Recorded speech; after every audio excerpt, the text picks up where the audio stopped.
从3天前，我们要不要今天说这个事情呢？国内的很多战友就有这样那样的说法，怎么说？你看上去很轻松，但是这里边是真的可能救很多人，也可能害死很多人。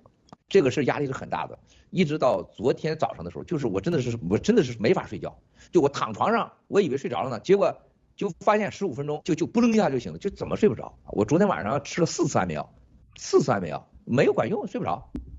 而且我是过去这个几个月中午，我白天不可能我睡不着觉嘛，说中午实在是不行了，头疼受不了，又吃1粒安眠药，白天睡不着。我就是今天这个事儿整的我就是真是来压力了，因为不知道该怎么说，也不知道该怎么办，而这事儿太大了。你想过这严肃问题吗？我说错了，这个世界上把爆料革命就打成一帮骗子了，完了，说这根本就没有这事儿，根本没解药，是吧？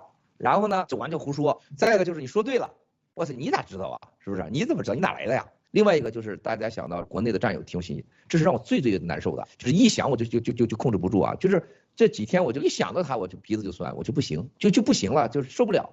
另外一个就是真正的这个解药的名字，就是他说你千万不要说出去，还有这个名字就是先不要说，就是用代码，还有某个原理就说出来了。而且我们最起码不是一方给我们的，最起码10几方、10方以上。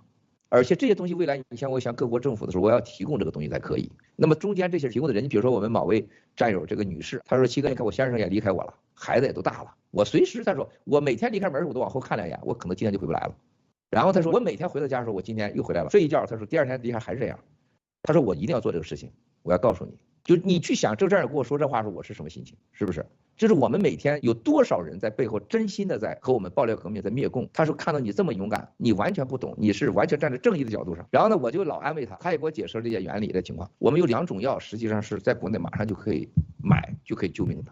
但是他明确告诉我，我们的诺贝尔和学奖涂老人家、涂女士的这药，绝对是超过99管用。大家明白吗？我再一次在今天直播告诉各农场，我已经跟农场说，你们一定要备这几种药，一定要备。绝对救命，不能100%，它绝对是99以上的。伊维菌素、阿奇霉素、土霉素，这绝对管用，它是防还有提高血氧最好办法。